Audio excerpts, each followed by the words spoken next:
Hello student, के super classes में आप सभी लोगों का स्वागत है। जैसा कि आज से हम लोग इंग्लिश ग्रामर पढ़ना स्टार्ट करेंगे, जो इसमें इस इंग्लिश ग्रामर के सभी टॉपिक पढ़ाया जाएगा। यहाँ पर सुपर क्लासेस चैनल के माध्यम से प्रोवाइड करवाया जाएगा।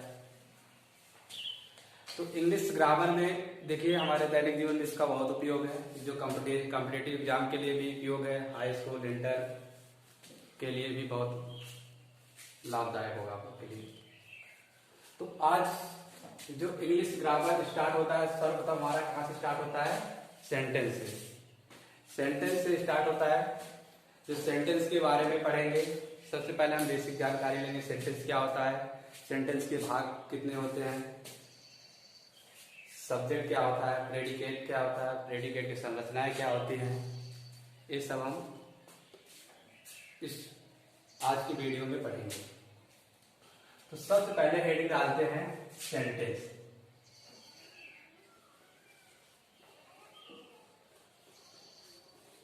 इसे हिंदी में क्या कहते हैं? वाक्य।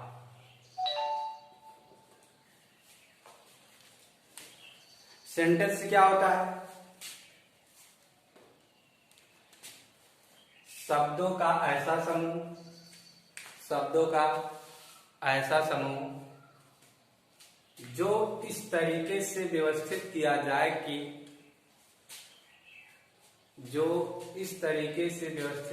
जाए कि यह एक पूर्ण अर्थदेह वाक्य कहलाता है।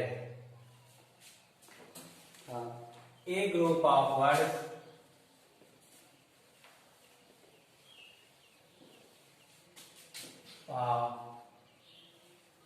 word so arrange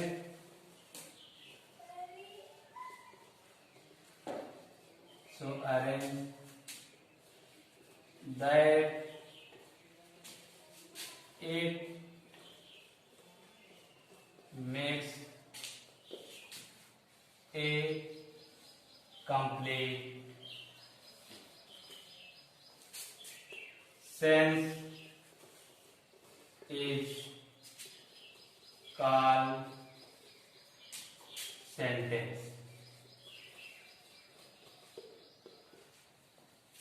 क्या है?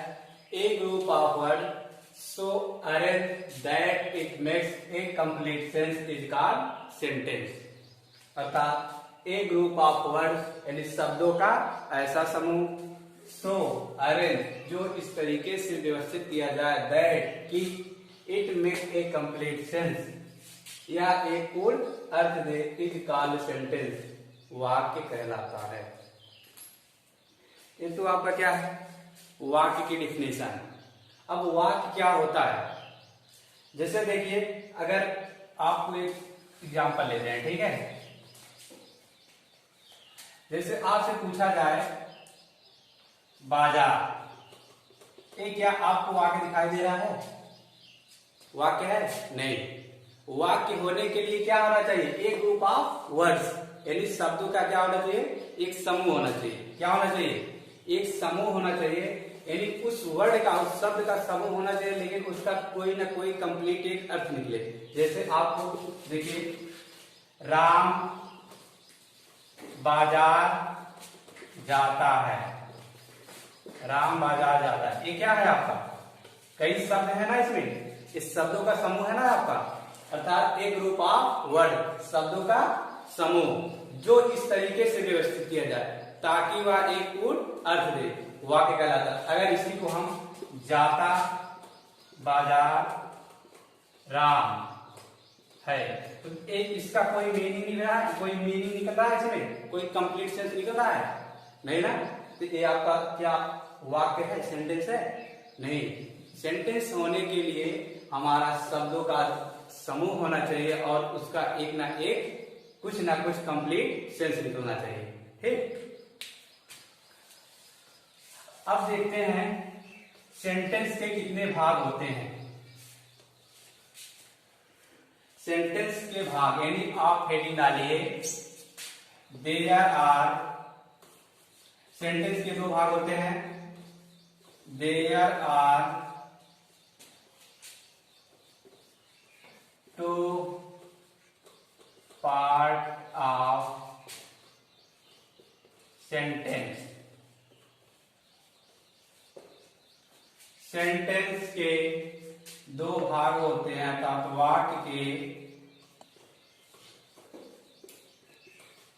दो भाग होते हैं।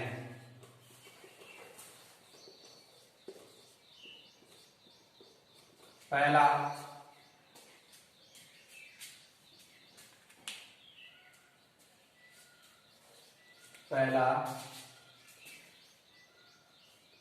सब्जेक्ट, जिसे हिंदी में क्या कहते हैं, कर्ता। इसे एक और नाम से जानते हैं, डूअर। दूसरा प्रेडिकेट, जिसे हिंदी में विधेय कहते हैं।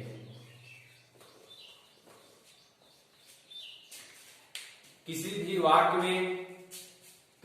वाक्य में आपको जो भी वाक्य मिलेगा उसमें क्या होंगे, सब्जेक्ट होंगे और दूसरा क्या होगा, प्रेडिकेट। इन दोनों के अलावा कोई भी आपको नहीं पाए, कोई भी आप सब्जेक्ट प्रेडिकेट के अलावा कुछ आपको इस वाक्य में नहीं पाया जाएगा। ठीक, तो अब सबसे पहले हम इसमें पढ़ते हैं सब्जेक्ट क्या होता है।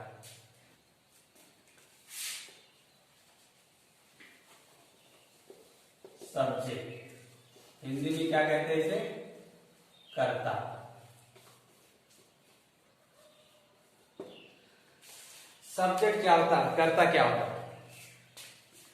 कर्ता यानी कार्य करने वाला ही हमारा क्या कहलाता है, कर्ता कहलाता है। अर्थात अगर आप डिफिनीशन इसका देना है सब्जेक्ट को कैसे देंगे, जब कोई व्यक्ति या वस्तु क्रिया पर कार्य करता है अथवा अंग्रेजी वाक्यों में मुख्य क्रिया से पहले स्थान बनाता है, उसे हम क्या कहते हैं, सब्जेक्ट कहते हैं। जब कोई व्यक्ति या वस्तु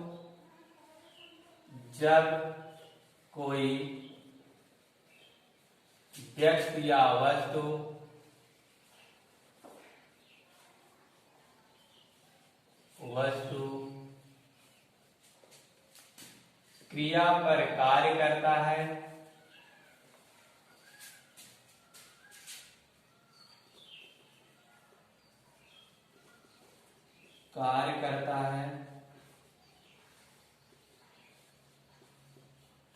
अथवा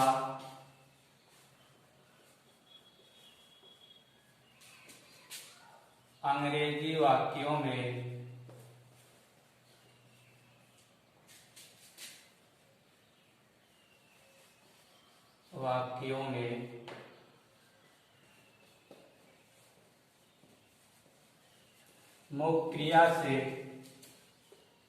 में मुख्य क्रिया से पहले स्थान बनाता है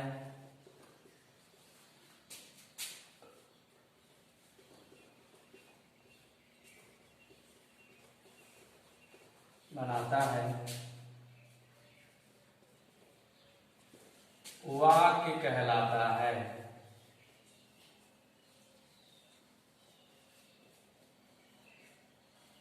कहलाता है। देखिए क्या लिखा गया सब्जेक्ट पर, जैसा जब कोई व्यक्ति अवश्य क्रिया पर कार्य करता है अथवा अंग्रेजी वाक्यों में मुख्य क्रिया से पहले स्थान बनाता है, उसे हम क्या कहते हैं, वाक्य कहते हैं। अब एक एग्जांपल लेते हैं छोटा सा, जैसे राम बाजार जाता है। क्या, राम बाजार जाता है। अब इसमें आपको सब्जेक्ट खोजना है या आपको सब्जेक्ट दिखा दे कि कार्य कौन, क्या दिखाया गया परिभाषा में, जब कोई व्यक्ति अवश्य क्रिया पर कार्य करता है। क्रिया क्या है इसमें, जाना। क्रिया क्या है आपका, जाना है ना, जाना। कार्य कौन कर रहा है जाने का, राम कर रहा है। कहने का मतलब जब कोई व्यक्ति अवश्य क्रिया पर कार्य करता है अथवा अंग्रेजी वाक्यों में मुख्य क्रिया से पहले स्थान बनाता है। इसका अगर ट्रांसलेट करते हैं अंग्रेजी वाक्य बनाते हैं, क्या होगा, राम गोज टू मार्केट, यही होगा ना। अब इसमें मुख्य क्रिया क्या है, गोज है। क्या है, गोज। गोज से पहले क्या है आपका, राम है ना, यही दिखाया गया परिभाषा में आपकी। जब कोई व्यक्ति या वस्तु क्रिया पर कार्य करता है अथवा अंग्रेजी वाक्यों में मुख्य क्रिया से पहले स्थान बनाता है। मुख्य क्रिया से पहले स्थान कौन बना है यहाँ पर? राम। तो ये क्या है आपका? सब्जेक्ट। क्लियर? जैसे देखिए एक एग्जांपल और देते हैं हम लोग। शीला कमरे में झाड़ू लगाती है। अब ऐसे छोटे से वाक्य आपको मिलता था, बड़े आसानी से इसमें क्या करते हैं? सब्जेक्ट निकाल सकते हैं ना। अब आपको देखिए एक ऐसा ट्रिक बताने जा रहा है जो आपको किसी किताब में नहीं दिया गया है, ठीक? जो आपको कहीं नहीं दिया गया है। आप कितना भी बड़ा वाक्य मिले आपको, उसमें आप सब्जेक्ट बड़े आसानी से निकाल सकते हैं, ठीक? जैसे अब एक बड़ा सा वाक्य लेते हैं, उसमें आप लोग सब्जेक्ट बताइएगा, तो उसके बाद हम आपको ट्रिक बता रहे हैं ना। तो देखिए जैसे बहुत ही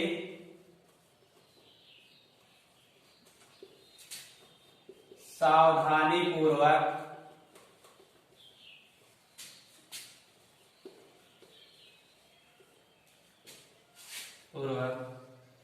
कुछ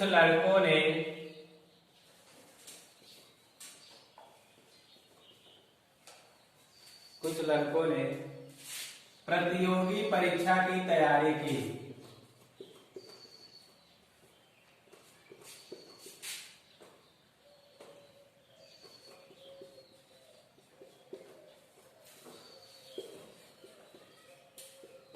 प्रतियोगी परीक्षा की तैयारी की।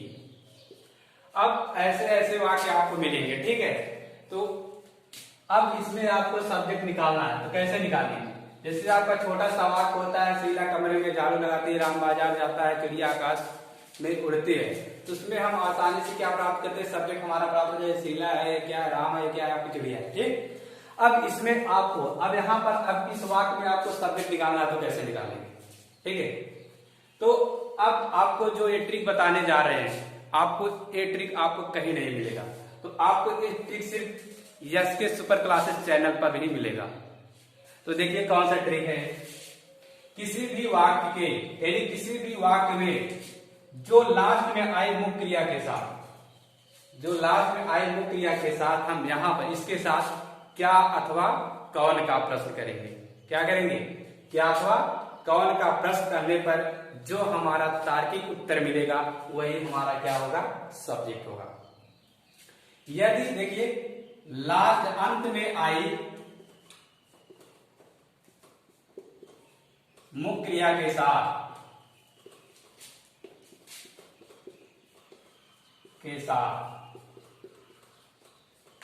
अंत में आए मुख्य क्रिया के साथ कौन का प्रश्न करेंगे, जो हमारा सब्जेक्ट प्राप्त होगा वह क्या होगा? सजीव होगा। सजीव, जिसे इंग्लिश में कहते हैं लिविंग। दूसरा, क्या से प्रश्न करने पर जो सब्जेक्ट प्राप्त होगा वह क्या होगा? निर्जीव होगा, नॉन लिविंग। अब देखिए हम इस वाक्य में क्या अथवा कौन से प्रश्न करते हैं। सबसे पहले प्राथमिकता किसकी देंगे? कौन से प्रश्न करिए। कौन तैयारी की? कुछ लड़कों ने। आपका तार्किक उत्तर क्या मिला? कुछ लड़कों ने। तो आपका कौन से प्रश्न करने पर जो आपका आंसर मिला यही क्या है? आपका सब्जेक्ट है, ठीक है? यदि आप कौन से प्रश्न कर रहे हैं यहाँ पर, इसमें कोई कौन से प्रश्न करने पर सब्जेक्ट नहीं मिला, तो हम किससे करेंगे? क्या से। सबसे पहले किससे करेंगे? कौन से करेंगे। कौन से जो हमारा सब्जेक्ट मिलेगा वह क्या होगा? सजीव होगा। क्लियर? अब ऐसे और नेक्स्ट देखिए, यहाँ पर हम अभी ट्रांसलेट नहीं पढ़ रहे हैं। यहाँ पर इसे अभी हम वाक्य के जो भी सेंटेंस होते हैं, वाक्य में जो भी होते हैं आप सभी पढ़ेंगे। इसमें क्या है? सब्जेक्ट है, एडवर्ब है और क्या है, ऑब्जेक्ट कहाँ पर बैठा है, ठीक, मुख्य क्रिया क्या है, सब बेसिक जानकारी पूरा यहाँ पर प्राप्त करेंगे। उसके बाद जब हम टेंस पढ़ेंगे वहां पर ऐसे ऐसे वाक्यों का अनुवाद करेंगे। क्लियर। और दूसरा वाक्य देखते हैं, जैसे उत्तर भारत में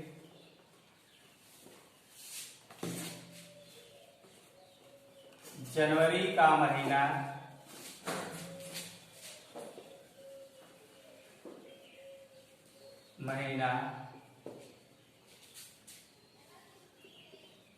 बहुत ठंड होता है। अब इसमें सब्जेक्ट निकालते हैं। सब्जेक्ट क्या होता है निकालते हैं। पहले क्या बताया गया है आपको, सब्जेक्ट खोजने, किसी भी वाक्य में सब्जेक्ट को खोजने के लिए क्या करते हैं, लास्ट में आए मुख्य क्रिया के साथ, लास्ट में आए मुख्य क्रिया के साथ क्या अथवा कौन से प्रश्न करते हैं, क्या अथवा कौन से प्रश्न करते हैं। अब देखिए सबसे पहले हम कौन से प्रश्न करते हैं, कौन ठंड होता है, इसमें कौन सा कोई तार्किक उत्तर मिला, नहीं मिला। कहने का मतलब इसमें जो सब्जेक्ट होगा वह आपका क्या होगा, निर्जीव होगा। देखते हैं क्या से क्या होता है। क्या ठंड होता है, जनवरी का महीना। क्या ठंड होता है, जनवरी का महीना। अर्थात क्या से प्रश्न करने पर हमारा क्या मिला, जनवरी का महीना। ये क्या है आपका सब्जेक्ट। क्या जनवरी के महीना में जान होता है, नहीं। अर्थात क्या से प्रश्न करने पर जो सब्जेक्ट मिलेगा वह क्या होगा, निर्जीव होगा। क्लियर। सब्जेक्ट देखिए, सेंटेंस पढ़े, सेंटेंस के बारे में यानी सेंटेंस की परिभाषा पढ़े। सेंटेंस के कितने भाग होते हैं, दो भाग होते हैं, सब्जेक्ट और प्रेडिकेट। अब सब्जेक्ट के बारे में पढ़े। अब सब्जेक्ट कैसे, किसी भी वाक्य में सब्जेक्ट को कैसे प्राप्त किया जाता है वो भी आप सबको बताया गया। अब यहाँ पर देखिए सब्जेक्ट, आप एक जनरली स्ट्रक्चर पढ़ते होंगे जो हमेशा हर वाक्य में यानी जब टेंस पढ़ेंगे उसमें पढ़ाया जाएगा। सब्जेक्ट और helping verb, main verb plus object plus adverb. एक टेंस में आप सभी को पढ़ाया जाएगा। अब देखिए सब्जेक्ट के बारे में हमने यहां पर पढ़ा। सब्जेक्ट हमारा क्या होता है, सब्जेक्ट हमारा जो होता है, सब्जेक्ट हमारा या तो नाउन होगा या तो प्रोनाउन होगा। क्या होगा, या तो नाउन होगा या प्रोनाउन। सब्जेक्ट हमारा नाउन या प्रोनाउन हो सकता है, हो सकता है। जैसा कि हम जानते हैं, जैसा कि हम जानते हैं, जैसा कि हम जानते हैं सब्जेक्ट हमारा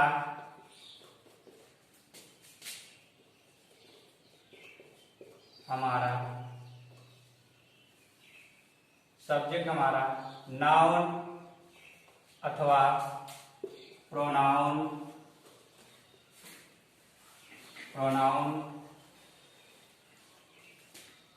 हो सकता है,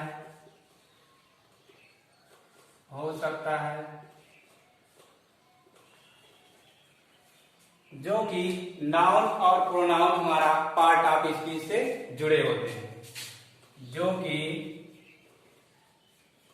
नाउन अथवा प्रोनाउन पार्ट ऑफ स्पीच से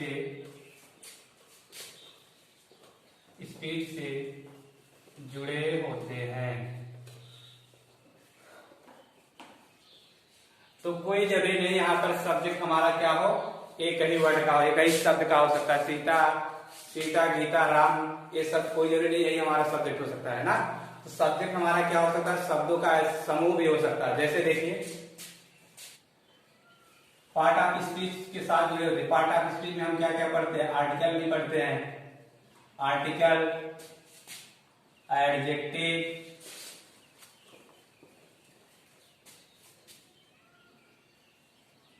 article, adjective, noun,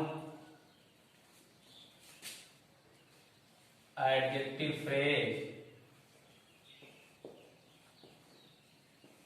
adjective phrase. Adjective phrase क्या होता है? दो या दो से अधिक शब्दों का समूह होता है आपका। क्या होता है? दो या दो से अधिक शब्दों का समूह ही हमारा क्या कहलाता है? एडजेक्टिव फ्रेज कहलाता है। तो जैसे देखिए आर्टिकल हम क्या लेते हैं? A tall, boy, bearing A cap, bearing A cap. ये क्या है आपका? शब्दों का शब्द, यानी एडजेक्टिव फ्रेज। अर्थात